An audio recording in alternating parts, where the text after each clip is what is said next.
Hello, students. How are you? Hope you are staying safe at your home.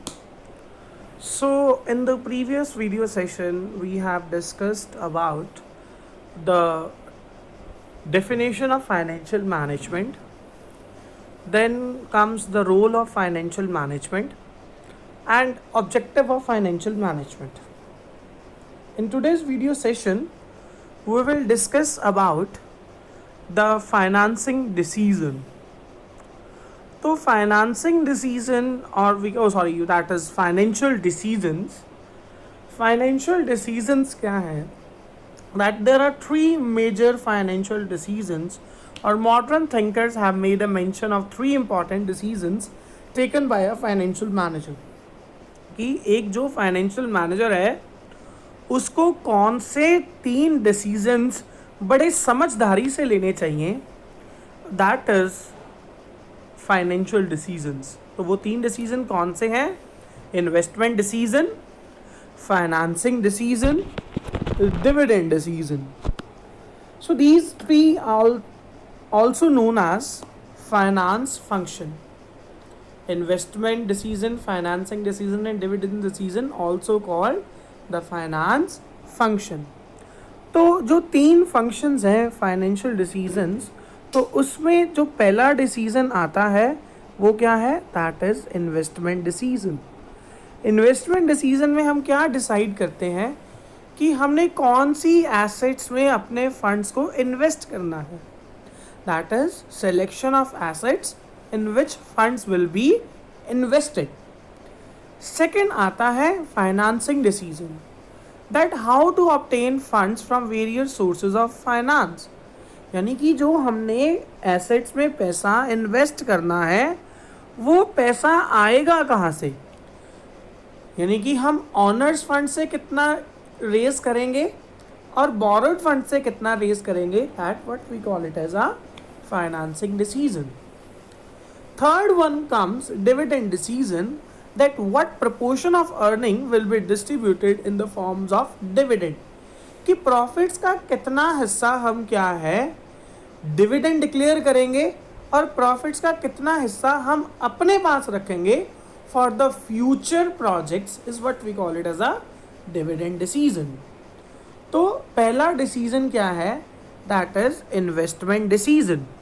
तो investment decision it refers to deciding about how the funds are invested in different assets so that they are able to earn the highest possible return for the investors. यानी कि हम कौन सी ऐसी assets में पैसा invest करें ताकि हमको ज़्यादा से ज़्यादा क्या है रिटर्न मिले. ठीक है. assets which are obtained by the business are of two types, long term assets and short term assets. तो आपके सामने एक पिक्चर दिख रही है that is that the financial manager is having funds in his hands and they are we can say that they are in confusion that which way to go. कि मैं वो पैसा कहाँ पे लगाऊं ताकि मेरे को वहाँ से ज़्यादा क्या है रिटर्न मिले. तो long term investment decision, this is refer to as a capital budgeting decision. It relates to investment in the long term assets कि मैं कौन सी लॉन्ग टर्म में इन्वेस्टमेंट करूं जिसका मेरे को काफ़ी लंबे समय तक क्या है बेनिफिट्स मिलता रहे. For example buying a new machine. For the same purpose the finance manager has to make a comparative study of various alternatives available on the basis of cost as well as on the basis of profitability. तो इसमें long term investment decision में हम ये क्या decide करते हैं कि जो लॉन्ग टर्म के लिए मेरे को पैसा इन्वेस्ट करना है, जो मैंने फिक्स्ड एसेट में पैसा इन्वेस्ट करना है, मैं कौन सी ऐसी फिक्स्ड एसेट्स में पैसा इन्वेस्ट करूं जिससे मेरे को काफ़ी लंबे समय तक रिटर्न आता रहे. Next one comes the short term investment decisions.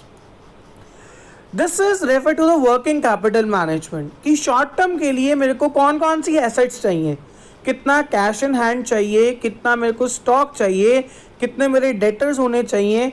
तो finance manager has to ensure that there is sufficient investment in these assets.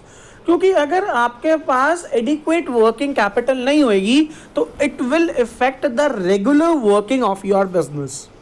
So short-term investment is also known as a working capital management.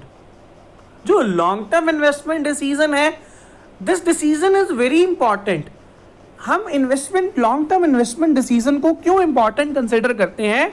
Because they are going to affect our earning in a very long run period. यानी कि हम ये जो decisions हैं, these decisions are considered very important because they are going to affect our long term earnings. ठीक है, तो ये कौन से दो इन्वेस्टमेंट डिसीजन है, long term and short term. तो अब वो कहते हैं कि वाइल इन्वेस्टमेंट डिसीजन कौन कौन से फैक्टर्स क्या है इफेक्ट करते हैं कि वी कैन से दैट कि कहाँ पे पैसा इन्वेस्ट करना चाहिए. तो पहला जो फैक्टर इफेक्ट करता है that is cash flow of the project. पहला जो फैक्टर इफेक्ट करता है वो क्या है, cash flow of the project. हम उसी प्रोजेक्ट में इन्वेस्ट करेंगे जहां से हमको रेगुलरली क्या है कुछ कैश आता जाए और जो हमारी जो डेली वर्किंग कैपिटल रिक्वायरमेंट है वो फुलफिल होती रहे. We know investment decision is related with the investment in long-term assets. These assets involve both cash outflows and cash inflow over a series of years. The amount needed for investment is known as a cash outflow. On the other hand, returns for the same investment is known as cash inflows. तो वो कहते हैं कि जब हमने पैसा invest करना है तो हमें ये दोनों चीज़ें बड़े ध्यान से दिमाग में रखनी पड़ेंगी कि हम कितना पैसा इन्वेस्ट कर रहे हैं और उसके बदले हमें कितना रिटर्न मिल रहा है. हमारे बिजनेस में से कितना पैसा जा रहा है और उसके बदले हमें कितना पैसा आ रहा है, ये चीज़ हमने क्या है देखनी है. तो first factor which will effect that is cash flow of the project. Second one is the rate of return. A project may not be profitable as compared to the other. The criteria to decide the profitability of various projects is the respective rate of return. वो कहते हैं कि जिस project में जिस investment में आपको rate of return ज़्यादा मिलेगा, आप क्या है उसी we can say that business में क्या करोगे, उसी प्रोजेक्ट में पैसा इन्वेस्ट करोगे. अगर रेट ऑफ रिटर्न ज़्यादा होएगा तो ऑब्वियसली जो रिस्क है वो भी क्या होएगा, ज़्यादा होएगा. High risk high return, low risk low return. तो जिस प्रोजेक्ट में क्या है रिटर्न ज़्यादा होएगा, आप उसी प्रोजेक्ट में पैसा क्या करोगे, इन्वेस्ट करोगे. Third one comes investment criteria involved. There may be many criteria of the investor while investing in the long term assets. These are funds involved, rate of interest, rate of return, cash flow और बहुत सारी चीज़ें हैं कि मेरे को return कितना आ रहा है. अगर मैं पैसा ये इन्वेस्ट नहीं करता हूँ तो क्या है मेरे को क्या मिल रहा है कि अगर मैं प्रोजेक्ट में पैसा इन्वेस्ट करता हूँ तो मेरे को रिटर्न कितना मिलता है. अगर मैं यही पैसा ब्याज पे देता हूँ तो मेरे को इंटरेस्ट कितने मिलती है.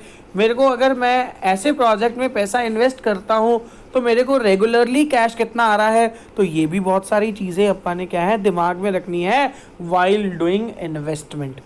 तो these are the three factors which affect the long term investment decision. Short term investment decision में क्या है, the decision is related to the working capital management. Keeping adequate amount of the working capital at all time in the business is called management of working capital.